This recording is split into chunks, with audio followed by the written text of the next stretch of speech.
Hello everybody and welcome to this meeting of the Cabinet of Portsmouth City Council.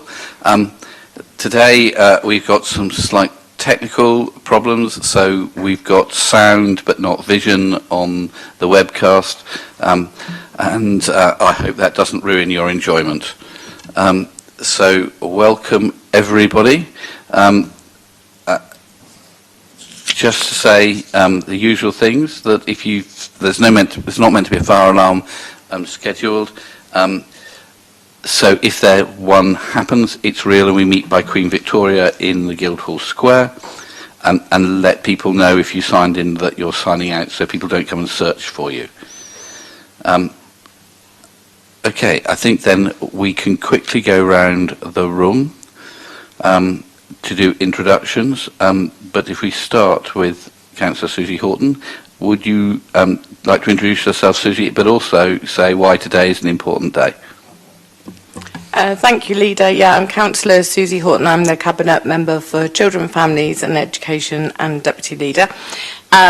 Today is International Women's Day, and I would just like to put a message out there to all women. I hope they have an enjoyable day, having a bit of attention, but particularly, and I can speak for myself personally, I can't speak for everyone else, but my heart goes out to any women caught up in the conflict in Ukraine, and I think it feels like an International Women's Day that's more poignant this year because of that very thing. Thank you, Susie. And just for everybody's information, I understand that there will be a vigil in Guildhall Square on Saturday between 5:30 and 7 o'clock, which the City Council will be supporting, so everybody is extremely welcome to that, to show our solidarity with the people of Ukraine. Okay, let's run through. Mr. Atwell. Thank you, Chair. I'm Chris Atwell, Cabinet Member for Communities and Central Services. Darren? I'm Darren Sanders. I'm the Cabinet Member for Housing and Preventing Homelessness. Mr. Ashmore? Dave Ashmore, for Community Safety and Environment. Lynn? Lynn Stagg, Traffic and Transportation. Ben? Ben Dowling, Cabinet Member for Culture, Leisure and Economic Development. Kimberly? Kimberly Barrett, Climate Change and the Green Recovery. And Jason? Man behind the mask, sorry. Councillor Jason Zackley, Cabinet Member for Health, Wellbeing and Adult Social Care. Excellent. Tristan?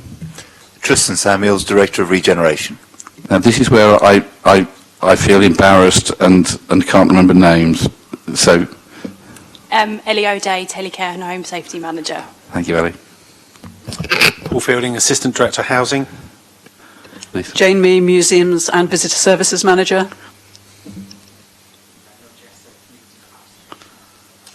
Jules? Julian Pike, Deputy Director of Finance. Hello everyone, Christina Downey, Climate Change Lead at Portsmouth City Council. Matt Gummerson, Public Health Intelligence. Jane Lemaire, Employment Learning and Skills. Anna Lindburn, Strategic Project Manager, City Centre.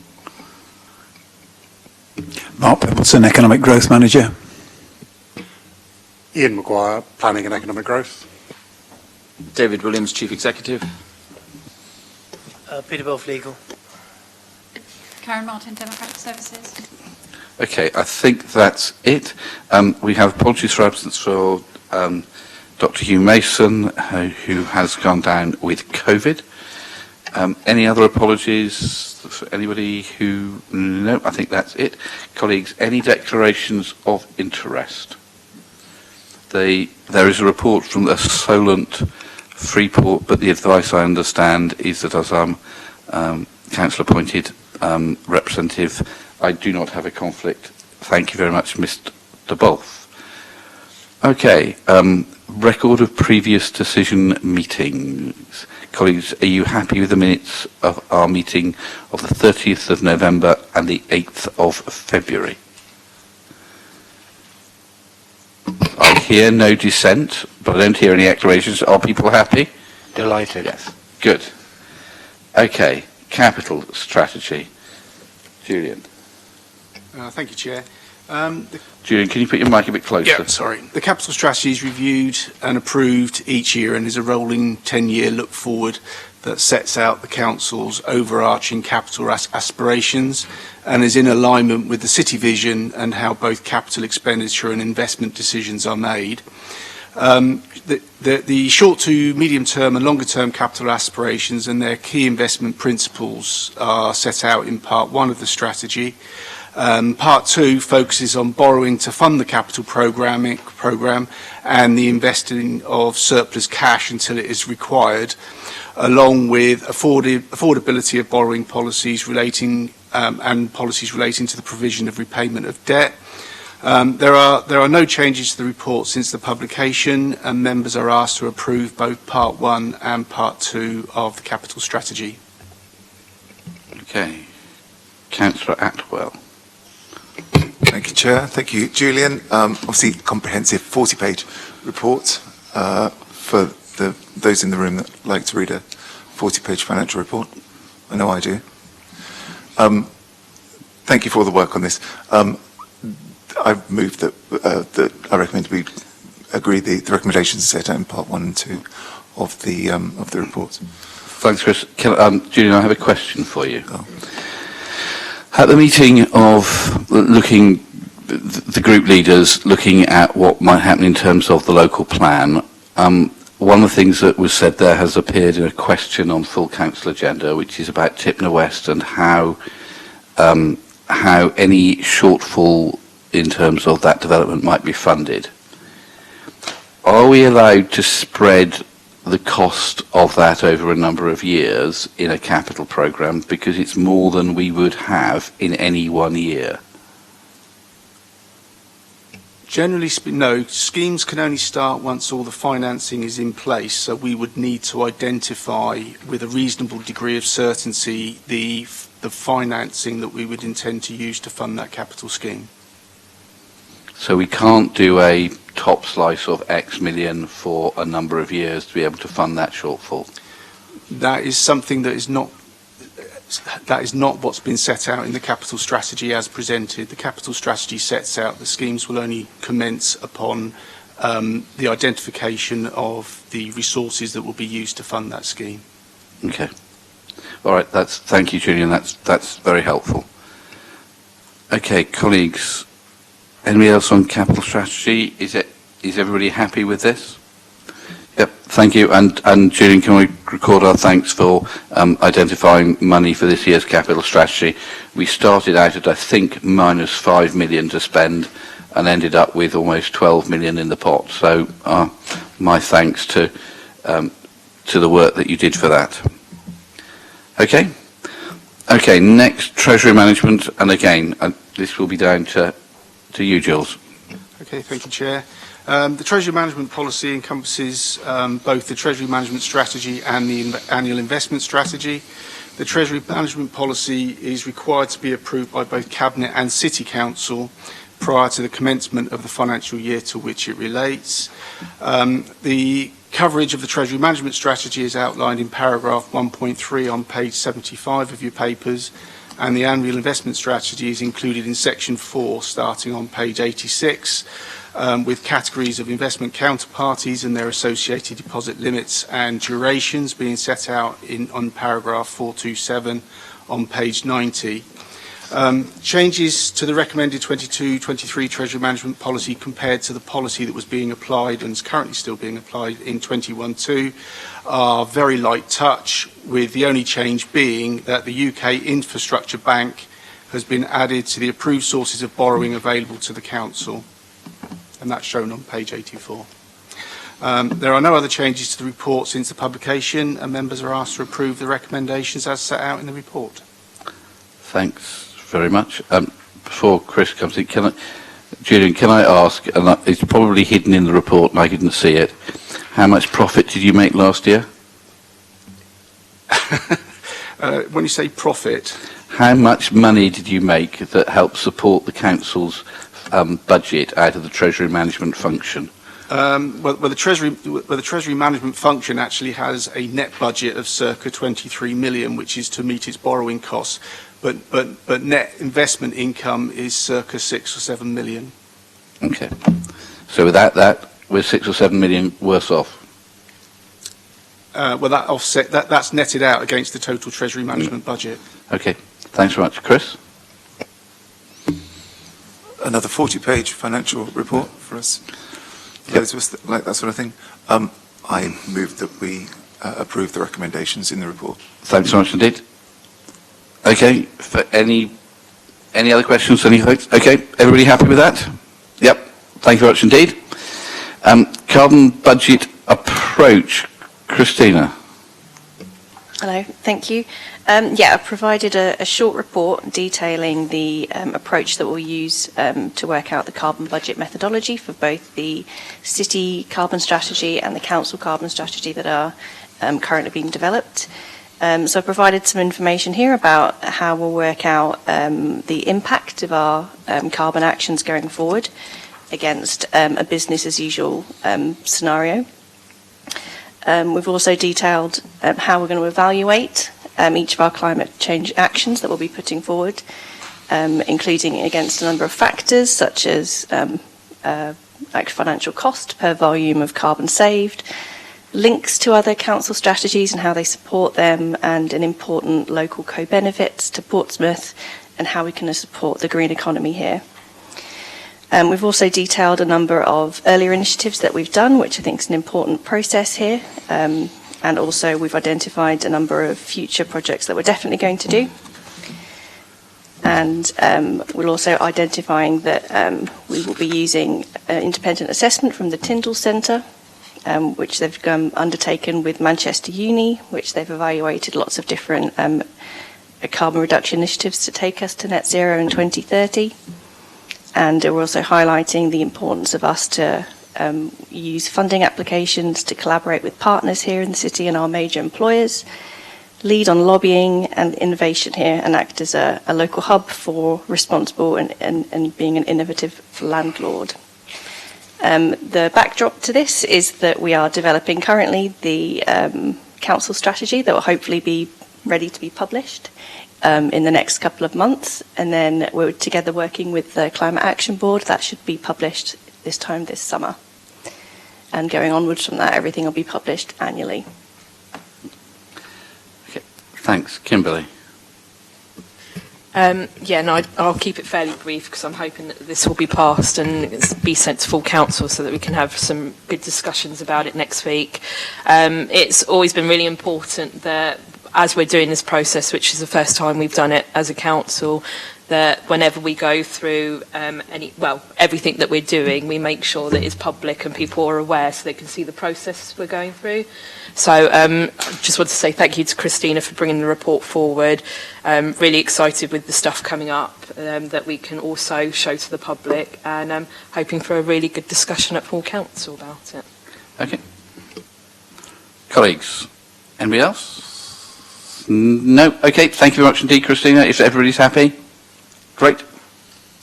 Okay. Moving on to health and well-being. This is in Helen's name. Hello. Thank you, Leader. The Health and Wellbeing Board has a strategy duty to produce a strategy. Set out in appendix to the report is the strategy that was approved by the Health and Wellbeing Board at their meeting in February, with a recommendation for partners on the board, including the council, to adopt it. The report describes how the strategy fits in with other strategic plans, including the City Vision and Health and Care Portsmouth plans, describes the priorities in section 3.3 and how they were developed in sections 3.4 and 5 via a number of workshops with over 100 stakeholders attending, and then a consultation process, and we're very grateful to the nearly 500 people who responded to that consultation. And the board, the Health and Wellbeing Board requested that the Cabinet and the Council adopt the strategy. Jason. Not much to add, Leader, apart from Matt's obviously just detailed that. Splendid strategy, been through many consultation stages, agreed by everybody, marvellous. I think we should all support it. Thank you very much. Susie. Sorry, Leader, I didn't say I was going to speak, but I can't let this one go without mentioning how impressed I am with this. And if anyone needs directing to any page, it's Well, it's page 119 of our papers. I think it's 60 of the strategy. It's what I call the Toblerone, of course I would, diagram. But actually, the reason I wanted to just add a brief comment is I think what this highlights is the importance of our partnership work, particularly with our health colleagues, that we work really well and we should never take that for granted. The other thing is that it fits into our corporate aspirations as well as the city vision work. And the last point that I want to make is what I love about this strategy is young people become old people, and actually health is a common theme throughout all our lives, and it's really important that we keep that close partnership working. Thanks, Susie. I have a question for you, Matt, which is how do you think the new Hampshire-wide ICS is going to impact what we're able to do locally, or is that not part of this? Absolutely, they are all connected, obviously, all part of a bigger system, and each of the upper tier local authorities within the ICS will be developing through the Health Wellbeing Boards a health and wellbeing strategy for their area. What we're very much hoping to promote is that we start from the place-based strategies developed through the Health Wellbeing Boards, and then at an ICS level, look at what the additional value that ICS system can offer to help address the things that are better done at a wider geography would be. Okay. I'm not sure I'm as confident as you. I think it is more likely that instead of local plans moving up to inform the ICS, that the opposite will happen. It's the ICS will then tell people below what will then happen. But let's see if we can make it work if we can. But on the strategy, thanks very much for that. Colleagues, are you all happy with that? I think the other bit about it is that, as David Williams has often said to us, actually you've got to get stuff right with children, because by the time they become adults, quite a lot of stuff is already set in their lives, and you need to get that right when they're young. Okay. All right. Thank you very much indeed. For those of us who are older, we're now moving on to telecare. And I think I might be ordering my box quite soon. Ellie, are you going to introduce this, or Paul? Yeah, thank you, Leader. So Portsmouth City Council supports those who are elderly and vulnerable in a range of different ways, and the private sector housing service provides several services to help people stay safe in their own home. As I'm sure we appreciate, helping people to live at home is not only financially beneficial for individuals, but also the preferred option in many cases, enabling people to remain within their own environment and community. Whereas currently the majority of older people living as a couple, in 15 years it's anticipated that 2/3 of people who live alone will be aged over 65. Helping people to feel safe in their home, knowing that they are monitored in the event of something going wrong, especially if living alone, meets a vital priority of the council and city. Nobody predicted the pandemic and its requirements for people to stay at home, and the unfortunate need for people to be isolated from their loved ones. Services provided by the council were vital in ensuring that people were not alone. Where people may be vulnerable, the City Council provide a chargeable telecare service which places technology in the home to help minimise incidents which may place someone at risk. This may be as simple as a key safe to enable relatives or carers to access the property, or installation and maintenance of analogue equipment which consists of detectors and sensors. The established in-house telecare service currently supports approximately 1,100 self-paying residents who live independently across the city. And as a life-saving critical service, telecare continued to operate throughout the pandemic. And in addition, the private sector housing team supported vulnerable residents in the spring and summer of 2020 by making additional calls to all those customers to ensure their equipment was fully working, and to offer the opportunity to check in with someone when they might have not had seen anyone for weeks or even months. And the feedback from customers about this was really positive. But in 2019, we identified a need to review the service and make some improvements. And the purpose of the service, as outlined in the report, was identified to help the customers stay safe and live independently in their own home. And that supports the corporate and city priorities. In addition, we spotted some business weaknesses outlined in 5.6 of the report, and we created a project team to deliver those improvements. Given the specialised technical nature of the hardware, software and service required, and the feedback from soft market testing, it was determined that outsourced contracts offered the best solution for the City Council and customer. However, the delivery of the service will continue to be in-house within the Council, and that involves delivering all the services directly to those residents. So the outcome from the project is, from the 1st of April, we will have a new supply for our digital equipment, a new supply for our customer management system and alarm receiving centre, a new identity and brand, which you will see a small indication of in Appendix 2. So the new identity of Safe at Home was developed, and the colours for that have been chosen as dementia-friendly colours and mirror the city's recognisable blue colouring. And the new equipment provider will have branding on the bases with a new Safe at Home identity. And led by the marketing corporate team, we're going to be doing a launch of this in a couple of weeks' time, week beginning the 21st of March, which will involve some of the things I'm about to go on to. So we can have a new website, new equipment, as I've touched on, a menu of service options as outlined in Appendix 2, and particularly want to bring to your attention the response service. So for those that require a service but don't have friends or family living locally, we are able to provide a call-out service where we can help them in the event of something happening before they need emergency services.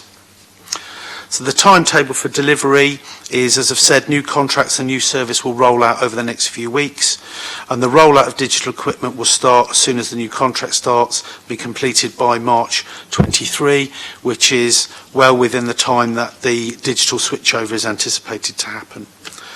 So the recommendations of the report are that we recognise the developments of that service, the new service offer, the new fees as outlined, and that we bring back an updated report before the end of this year to show the progress of the new service and to outline how community and voluntary groups can be used to support service users to stay safe in their home.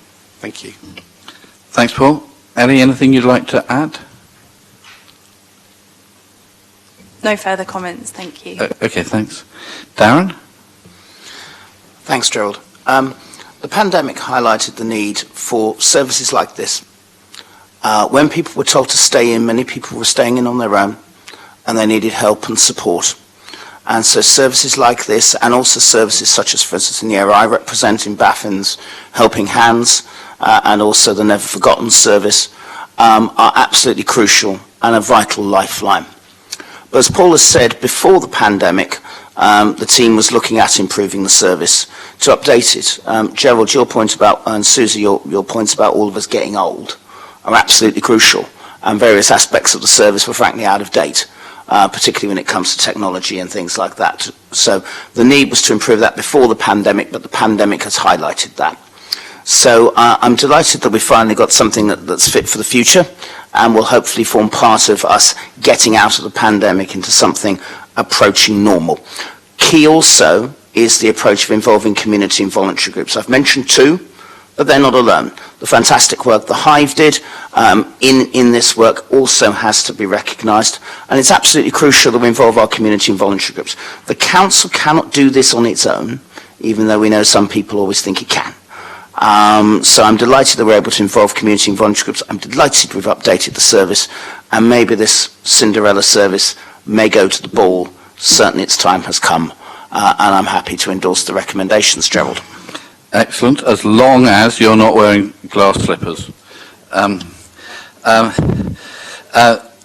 So I think it's a hugely useful service and very valuable, and it seems to me the changes in technology have made enormous strides forward, so that I was talking to somebody who was saying that if their mother-in-law didn't boil a kettle before 9:30 in the morning, they got a phone call to alert them because she always did an early morning cup of tea, and if she didn't do one by 9:30 there was something clearly wrong.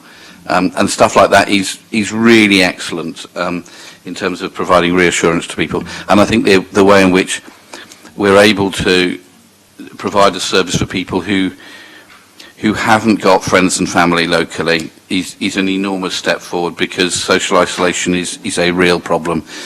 So I'm really pleased with that. So I think it's an excellent thing to be doing. Colleagues, are you happy with this?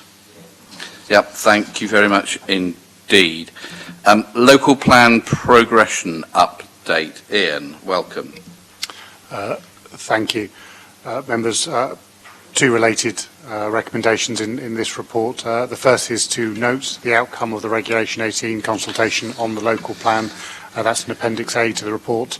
It's 120 pages or so, really. I'll draw your attention to, I think it's page 4, which is a RAG-rated review of the specific policies. That work has identified that there's a number of policy areas which people had concerns about or had a desire for more work to be done. As members are aware, a local plan cross-party working group has been set up and has been looking at those policy areas to see what more work and more opportunity can be found within Portsmouth.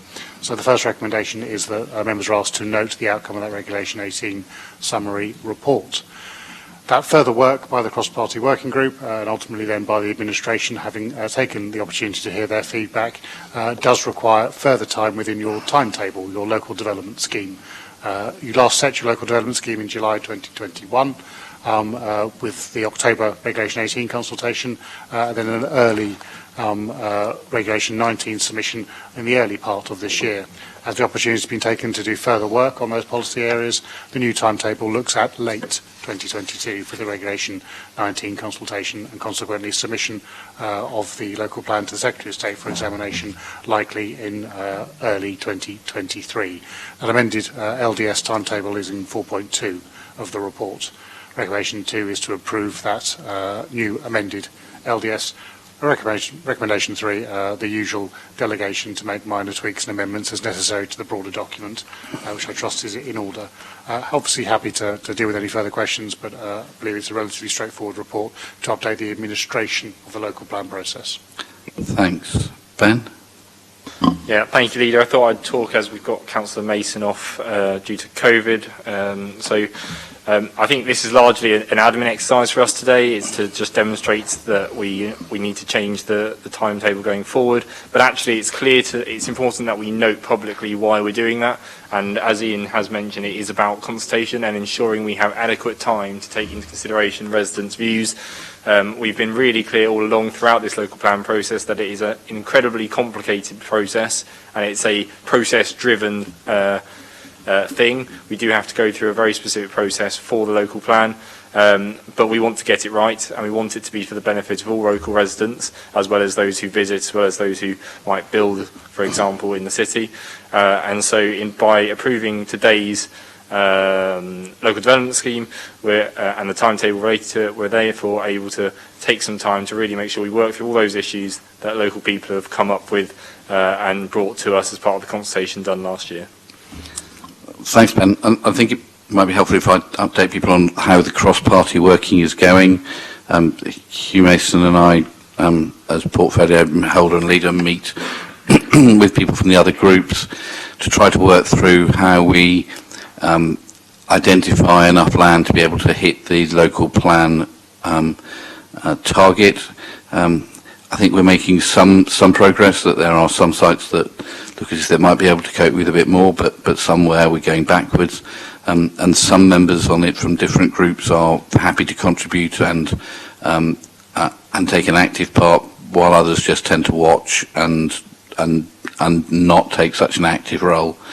But I think it has been a productive thing to be doing, and I hope that we will see the outcome of that cross-party working when this comes back to full council, when we need to do the Regulation 19 update. Colleagues, any other bits on this? No? Okay. Thanks. Mark, moving on to the Solent Freeport full business case. Thanks so much, Leader. So it's almost exactly a month, I think, since I was here with the specific site level agreement for Dunsbury Park, the tax site. I think some of you will have seen that government has now approved the outline business case, which is great news. So that's been approved, and that means that the tax sites, our own at Dunsbury, but also the one on Southampton Water, they've now been laid before Parliament. So 21 days they actually go live, and now Dunsbury Park as a tax site is actually on the government's website. Unfortunately, we couldn't get the one at Navigator Quarter, which is the one around the Southampton Airport, the Eastleigh Airport. So that's slightly delayed, but that will also come forward. So the purpose of this report is the next stage, which is the full business case. So we're taking the opportunity to come to Cabinet today and to full Council in about a week's time to ask for approval from Council for the full business case to go forward to Government. Its deadline is the 15th of April, so it's important we're here in March. All the councils that are on the Solent Freeport Consortia Board are also taking similar reports through their Cabinet and full Council to get approval so that we're all signed up to it when it goes to Government on the 15th of April. This is a really important stage because once you've got the full business case through, that means really you are then a fully live Freeport, one of only 8 in the country for 25 years. And what it means is then that the custom sites are going live, but also we've got the benefit of the seed capital fund of 25 million, which comes to us, 4.5 million of which goes to Dunsbury and some to the port. And then we've also got the benefit of the rates retention. And you'll see in the appendix to this report, you've got a copy of the Memorandum of Understanding, the draft for that, for the business rates retention, because that's the big prize, really. It's a rough estimate, almost £500 million of retained rates will be available to authorities across the Solent. They'll be pooled, and then we can borrow against them. And the other thing that this report makes clear is that Portsmouth's in a very important position here. Not only have we got a custom site at the port, we own Dunsbury as a tax site, but we're also the accountable body. So the recommendation really is to basically for this to go to full council and to delegate to the Chief Exec and the Section 151 officer in consultation with the Deputy Leader because the Leader is conflicted because he's a Director of the Solent Freeport Consortia Company, to approve the Solent Freeport full business case on behalf of Portsmouth City Council and to see it submitted to Central Government following consultation with Section 151 and monitoring officers of each of the tax sites. Thank you very much, Leader. Okay, I think just one piece of information, if it's of help as well, is to say that we now have a chair of the Solent Freeport, who is Brian Johnson, who is therefore stepping down as chair of the Solent LEP. But we know Brian well, and we know that he will do a good job, and that will add to the viability of the Freeport. I'm just to say thanks for. I think it's been a very useful piece of work to get it this far, and I'm really pleased that that's happened. So, colleagues, are you happy with this to go on to full council? Okay, thank you very much indeed. Regeneration City Centre, Tristan. Hi, I'm going to do that one today. Lovely, thank you. Thank you. So we've just brought a report forward really to update Cabinet on the progress that we've been doing in the city centre and with some recommendations which I'll come back to. So obviously Ian's just spoken to the local plan and we're working with colleagues on that. We've been working on a master planning application which will be coming forward in spring. Economic growth colleagues are working with retailers and on the high street and with the high street task force to address some of the issues that the sort of commercial road in the area is facing. We've completed a market move and there's various other areas around that we're going to be working on. In terms of land assembly, property colleagues have recently completed on the Delancey purchases, so we're now moving on to looking at meanwhile uses and asset management for those.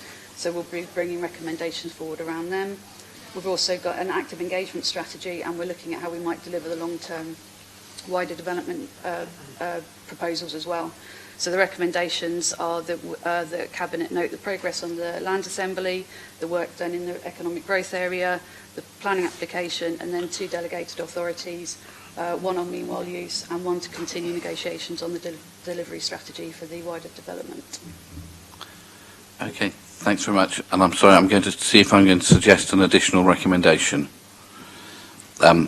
So, colleagues, what I'm going to suggest is that number 6 recognises that changes to the way retail operates are a national issue, but local residents want to see a stronger retail offer in Commercial Road and the City Council will work with landlords and retailers to do everything it can to improve the shopping offer.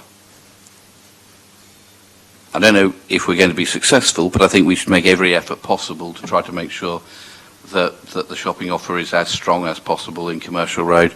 That's what people expect Commercial Road to be. Tristan. Leader, that sounds fine. It fits well within our economic growth strategy, and we're happy to support that. Okay. I just think we need to be publicly saying that we're wanting to make sure that the retail offer is as strong as it can be. Colleagues, would you be happy with that amendment? Okay. Okay. Thanks very much indeed for this and all the work that's going on. We need to make sure that the city centre is as a really strong offer, and I think for the first time probably in a generation we have the chance to be able to do that, and to have a really good mix of cultural offer in the city. And maybe actually we need to have an amendment about specifically looking about what the cultural offer is there as well, so that we've got a particular work stream for that. Ben, I don't know what you think. Yeah. Do you want to come in there, Leader? Well, yeah, let me just go through my peregrination for a little bit longer, because I might think of other things as we go.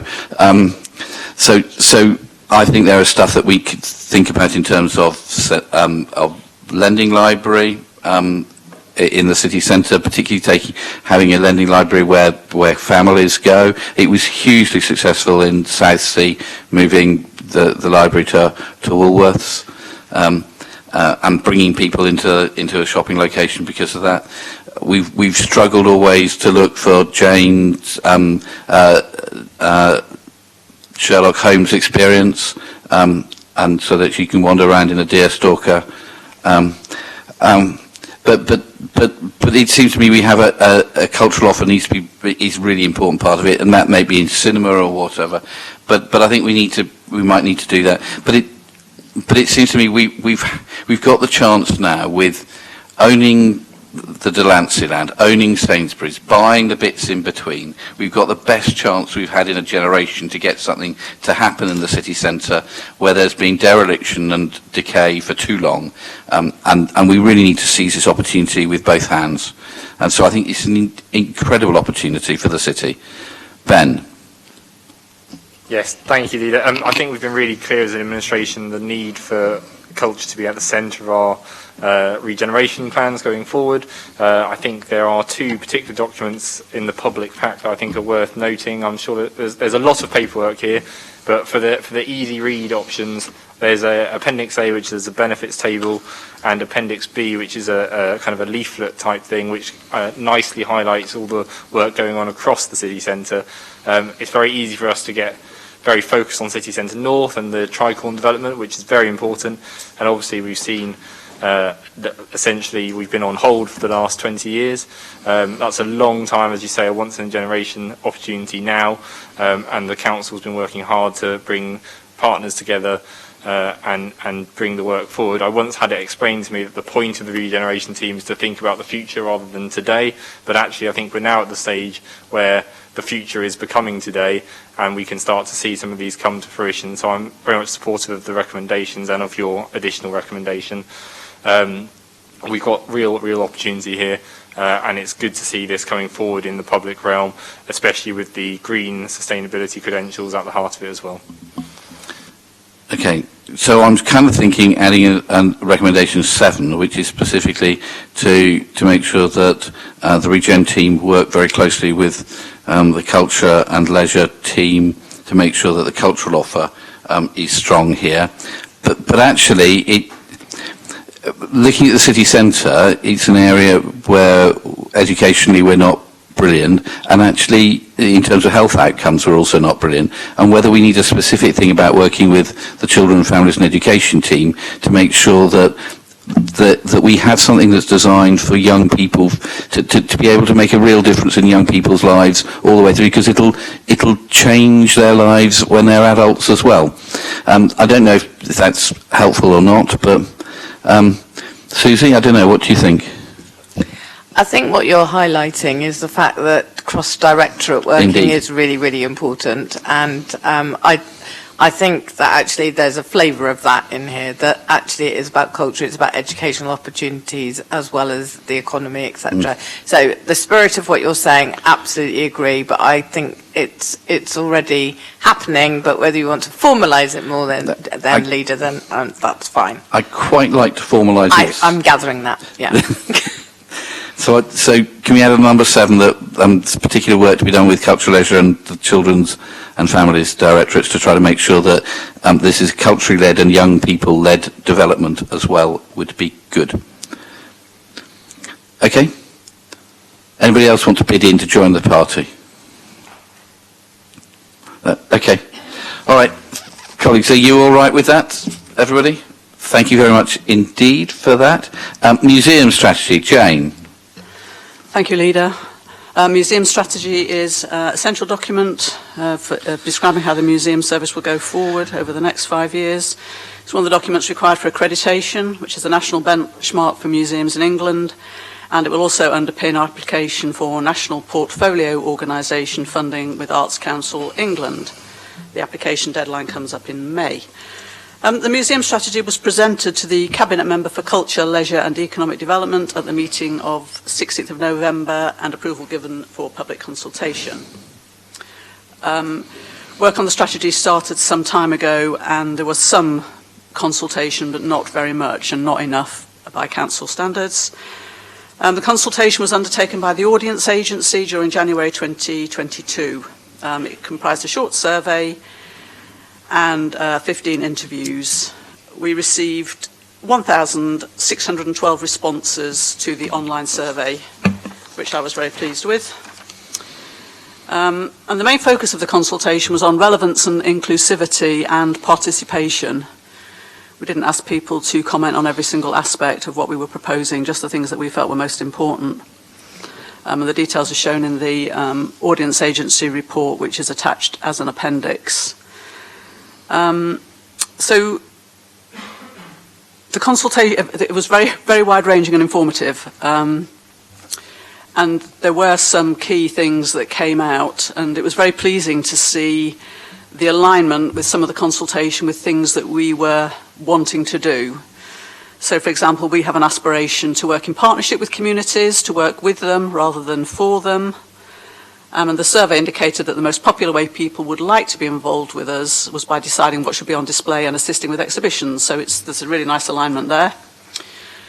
And also, the online survey indicated that people largely feel welcomed by staff and volunteers and feel that the museum is relevant and relatable too. But at the same time, there was a recognition that some communities are underrepresented and possibly invisible. And again, this is something that museum strategy aims to address. So due to the alignment between strategy and the views we obtained through consultation, I'm not proposing any further changes to the museum strategy, but just to run with it so we can actually get on with the implementation. Thank you. Thanks, Jane. Ben. Thank you, Leader. As Jane's mentioned, it's already come to my portfolio meeting, and I was very supportive, and the consultation has kind of borne that out. And actually, this is a really good example, and probably the third example in this meeting, of how we're putting residents at the heart of our decision making and wanting the services we provide and the programs and the projects that we deliver to be very much resident orientated. For a long time, museums have this kind of stigma around them being for academics and, well, for yourself basically, Leader. Old white men. But actually they need to be relevant to all local people and to visitors from wherever they come. So I'm really, really pleased with the strategy that's coming forward, and I think it will really aid in our focus moving forward for the museum's service. Thank you. Okay, Mr. Ashmore. No. Okay. Oh, Lynn. Lynn, my apology. I find this really exciting. And particularly, I like, as Ben has said, about involving local residents. The consultations, so wide-ranging, is really excellent. And being inclusive and reaching all parts of the city and society, I think, is very important. Now, I was brought up, as you probably know, in Swansea, and the museum there was described by Dylan Thomas as a museum that should be in a museum. It was that dire. And I'm going back a long time. And museums can be very dry. And the people we need to get in very early on, and somebody mentioned it earlier, is children. And now, as I think a lot of you know, I worked until the pandemic as a volunteer at the Mary Rose Museum. And the two things that really caught the children's imagination were hands-on stuff and interactive. And they were brilliant. And we would have tables, and they were replicas of things found in the Mary Rose, but somebody there, and then they would be asking questions. You know, you'd offer to do a very quick amputation, you know, using on the surgeon's table, which they thought was quite amusing. But that sort of thing, they got involved in it. And I think that's the sort of thing that we need to do to get more children in, because once you've got the children, you've got them for life.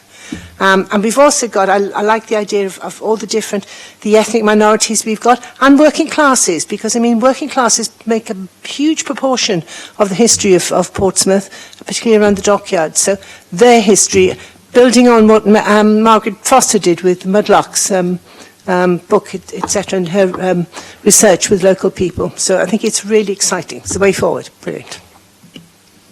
Okay, thanks. Darren.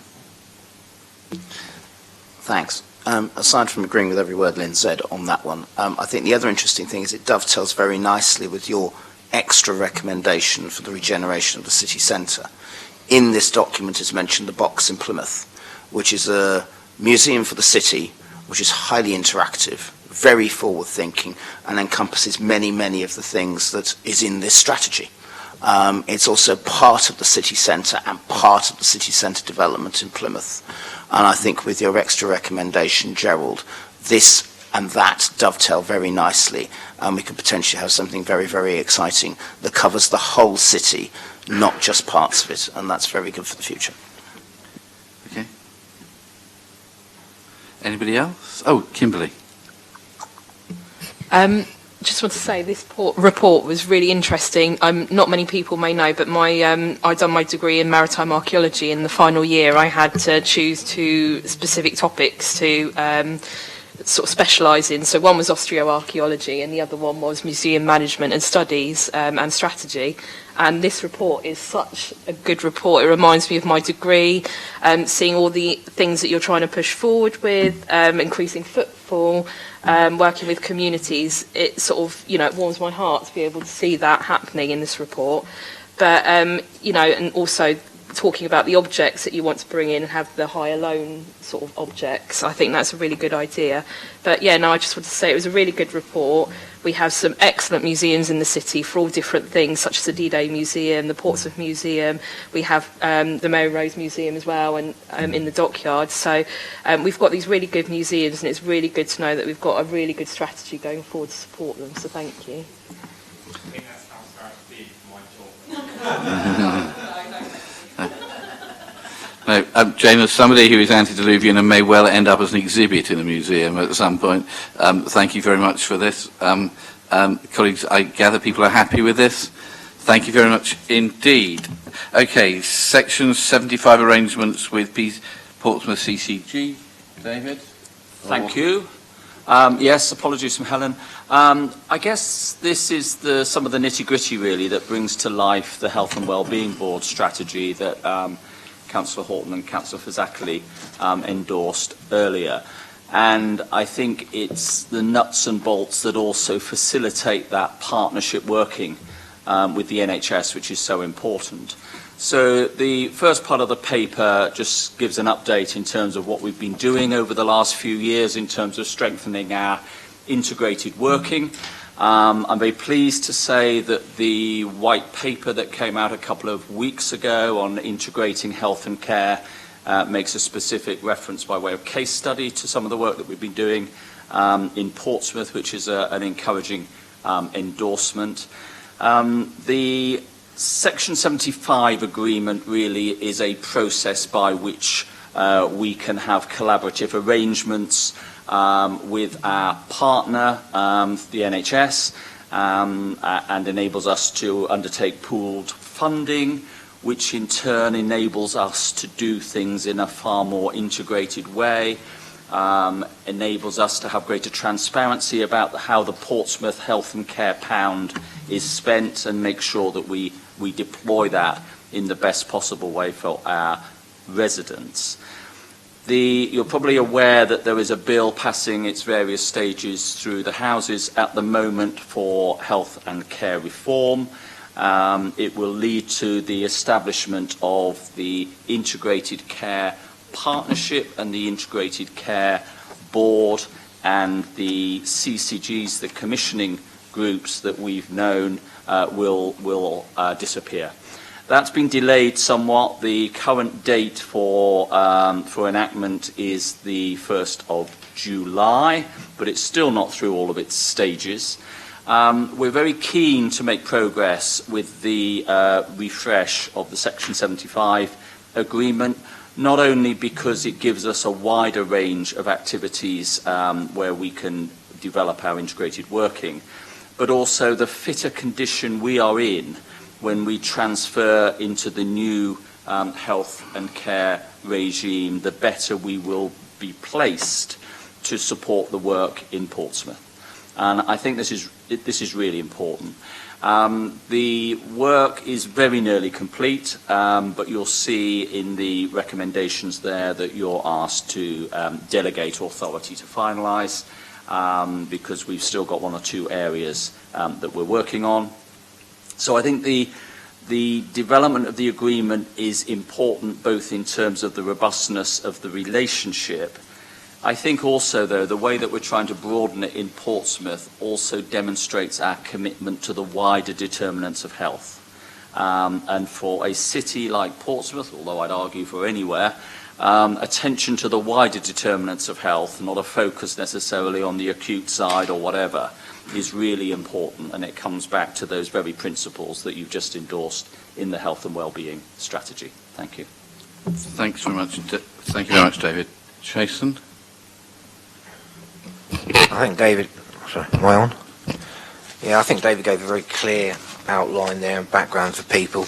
I mean, I think like the health and wellbeing strategy earlier, this report's due to be welcomed. It's been supported by numerous consultations throughout our partners, and there's been a heck of a lot of input into it. I think over the last 2 years, the COVID pandemic has quite naturally given a great emphasis on public health to people, and it's clearly in the spotlight, despite the current occurrences that are going in other areas of global concern. And I do appreciate the concerns for local authorities, and I certainly share those, but what we're looking at today, and I say that in regards to the creation of the new ICS, and I think they were touched on earlier, but what we're looking on today is the actual report that's before us, and I say that we to support those. It's got some good points, and it's up to us as members and officers here to fight the corner of Portsmouth City Council, as I'm sure lots of other local authorities are with the new ICS that's coming in. But for today, no problem with the report, and I think we should endorse it. Thank you.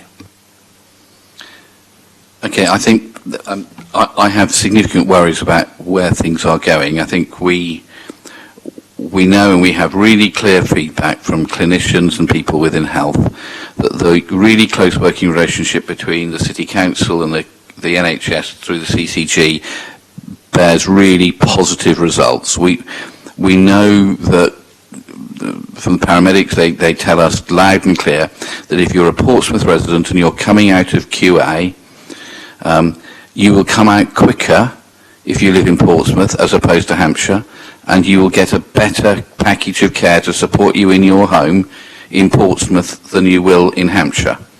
Now, I've got a real worry that us being merged into a Hampshire-wide scheme will mean that disappears.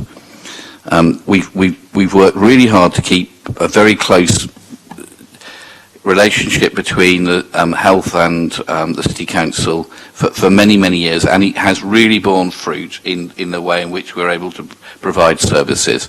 I have a real worry that a Hampshire and Isle of Wight-wide service will lose that focus on the needs of the people of this city.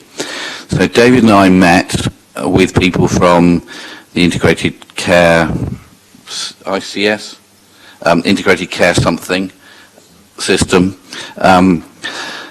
and I had 3 questions for them, which by the end of the meeting remained unanswered.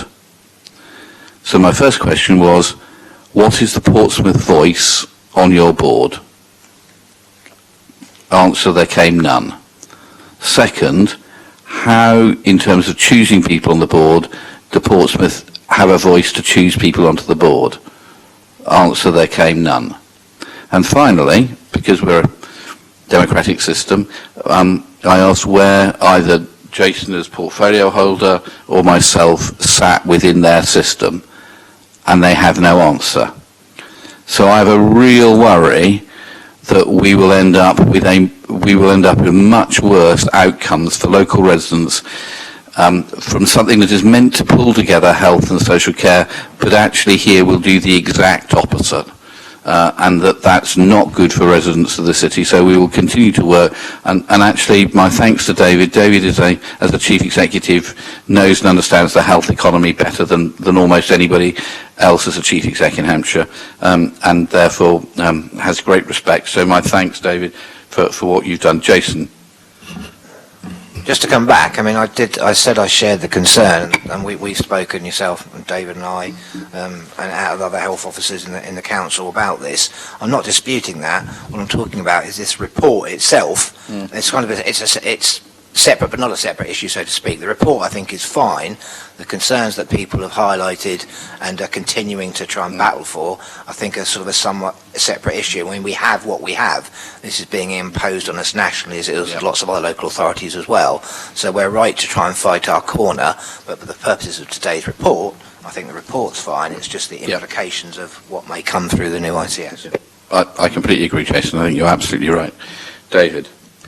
Yeah, one of the changes that's taken place to the bill since we met with the chair and chief executive, Gerald, is that the bill now contains provision for directly elected members to be on the board of the Integrated Care Board.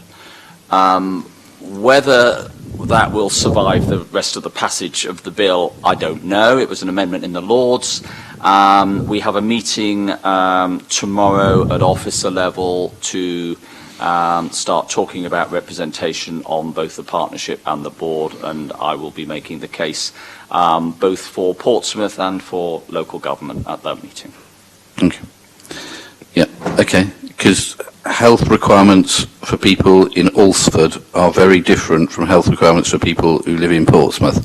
And when they choose people from across Hampshire, Alresford tends to get quite well represented and Portsmouth not so much so. Okay, colleagues, you happy with that? Because this report is about getting us over the next few months. Okay, everybody happy with that? Thank you. Violence against women and girls safety audit. Now, who is here? I'm looking. Supposed to be Bruce. Do you want me to go and find him? No, I think, David, you're going to introduce it. Okay. Well, as it is, this is just a further report to the Cabinet based upon the outcome of community safety surveys. Obviously, we've been doing a lot of work to try and join up with the rest of the work going on with violence against women and girls. So this one here is in response to the council meeting on the 7th of December 2021 about the safety audit. So this one is about the recommendation at the end of it is for a further report to Cabinet with an update on the outcome of the said community survey. So that's the report, which is the survey, which is plain in there to see. And it's appropriate that it comes here, I think, on International Women's Day. It's just showing some of the work we're doing to try and improve our understanding of the issue of violence towards women and girls, as well as what we can do to try and improve the situation in the city, which is obviously a very serious issue. And there's a lot of work and a lot of projects going on towards this end around the city and around the country. We've got the Hampshire and Isle of Wight Police and Crime Commissioner Donna Jones doing projects on this, as well as our local member champion Councillor Kirsty Mellor doing things on this. So Cabinet should be pleased to approve this going forward to help keep things joined up and enable us to gain some new insights and to show women and girls in Portsmouth that they are being heard, and more importantly, they're being listened to. As it says in the report, dealing with this issue shouldn't require women to have to change their behaviour, as the problem doesn't lie with them. And we are, or at least should be, past those ancient ways of thinking. So yeah, I'm happy to suggest this goes forward. Thank you. Susie. Dave actually said what I want to say, but I want to say it again because I don't think we can hear it enough, that point in 3.1 that women should not require to change their behaviour needs to be felt as well as heard, and that is the key line in all of this. Of course, I welcome all the work that everyone's doing in terms of, you know, the research that we're doing, the work we're doing, but actually until people really genuinely focus in on that women should not be required to change their behaviour, all of this is just academic. So I just wanted to highlight that, as Dave says, particularly on International Women's Day. Okay, thank you. And I think there's been some good work that's happened to make people safer. So cameras in taxis and private hire, lighting levels. I went to the induction of new street pastors, volunteers out on the streets. But actually, it's often in people's homes where women are at risk, and we have to make sure that it is absolutely understood that that is unacceptable, both now and ever, but it is entirely unacceptable for people to be at risk in their own homes from often members of their own family. So I'm happy with this to go forward. Colleagues, are you okay with this? Yeah, okay, thank you very much indeed. Moving over, skills strategy review. Jane. Thank you. This is an information-only report requested by Councillor Horton as our portfolio holder. As individuals will be aware, the Skills and Labour Market Strategy was launched in November 2020, slightly delayed from our original plan of March 2020 due to COVID. We originally focused on three themes of Inspire, Integrate and Partner, but we added in an additional theme of Respond during 2020 to acknowledge the challenges for businesses under COVID. In the first year of delivery, the skills strategy has had some significant impact despite a slightly more difficult year than perhaps we anticipated, and we have much to celebrate. As of last month, we have delivered 2 remote Future Portsmouth events, which allows us to engage with the skills sector, with our local businesses, and to hear from the leader about plans for Portsmouth. And this is a very popular event, which we're keen to return to a face-to-face in 2023. Portsmouth City Council have supported the ESF updated project for the Apprenticeship and Skills Hub, ensuring that free independent advice for businesses continues to go through to the end of 2023. Unemployment programmes have sadly grown significantly over the last year. In partnership with DWP, we supported, as a council, over 800 adults into work last year, and our Restart programme, which started in July 21, is currently supporting 1,113 adults who are on universal credit, and that programme alone has supported 174 adults into sustained employment. And that's supported in partnership with a public health funded post that focuses particularly on the health and wellbeing barriers that stop people going into work. Programmes like Kickstart, where we acted as a gateway for our local businesses. At the time we went to publication, we were on 282 starts, 52 which were hosted internally within PCC. That's actually up to 324 with 61 internal starts as of this month. That ends full starts at the end of this month, but that programme has supported a significant number of young people into work. We have supported projects across the area, including the Strategic Development Fund, which allows a real focus on skills around marine, digital and net zero, which are key areas for our city. And that has now been extended through to December 22, allowing our skills providers to get more support to be able to in turn support our businesses. and the council has transferred over £260,000 of our levy, our apprenticeship levy, to support local businesses to deliver on apprenticeships across the city. We have some other lovely projects, including the My Future in Portsmouth Youth Hub, which was established in March 2021. That's funded by DWP and delivered in partnership with Children's Families and Education to support young people 16 to 24 who are on universal credit. And in additional, other projects support the skills and labour market strategy, including a Children's and Families and Solent LEP jointly funded role for a careers and enterprise advisor to further support the linked progression work from schools and the development of the career strategy. Thank you. Thanks, Jane. Susie. Yeah, thank you, Jane. I did ask for this to come here because I think actually sometimes the skills stuff seems a bit dry, but when you actually drill down and look into the impact it's having on individuals' lives, it's something that we should be really proud of, and what Jane does with in partnership and across her teams.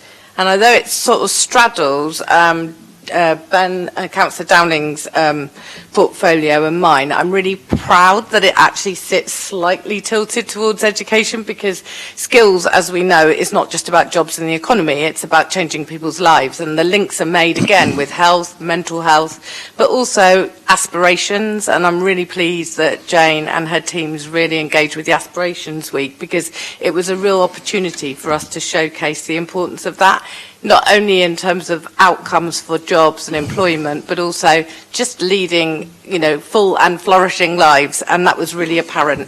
Jane's listed a lot of the things that I had listed here, but wherever possible, I do try and actually go and visit these things so I can actually meet the people who are impacted by the decisions that we make in this room. And we can definitely say that there are many, many lives being changed because of the hard work of Jane and her teams. And my final thing is to thank those cabinet members who got sick and tired of me asking about trying to ask their officers for kickstart places. We should be very proud that we've had over 50 people, young people, who have got into employment through that programme. So thank you very much for that. Brilliant. Okay, colleagues, anything else? Thank everybody involved in this. So really important work, which, as Susie says, does transform people's lives. Okay, the last thing on our agenda is Ravlin Group, where we're operating as a company owner. Peter, do you need us to stop and start again? No, you're fine. Fine, okay. So, Tristan, Ravlin. And I'm sorry, I've got to change the recommendations I'm going to suggest. Just because it's you, Tristan. That's anticipated as these days. Thank you, Leader. Primary focus of this report really is to streamline the process and ensure the companies are not slowed down by, accidentally, obviously, by unnecessary governance. But you may want to change some of these recommendations afterwards. The paper builds on the good work done by the legal services and obviously the good practice advice we've had on how to run council-owned companies. The report notes the proposed future changes for the group company directorship.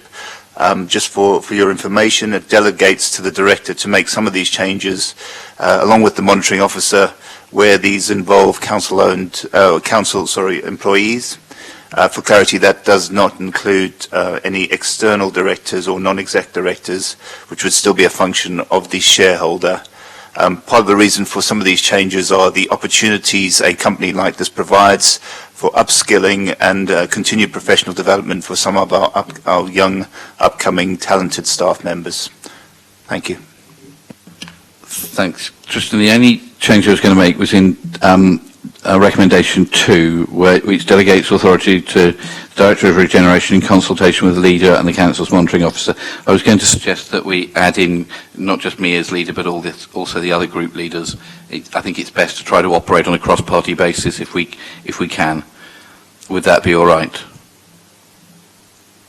If you insist, Leader. I do insist upon cross-party working, if we can. But my colleagues may, of course, completely disagree with me. The colleagues, any comment? Ben?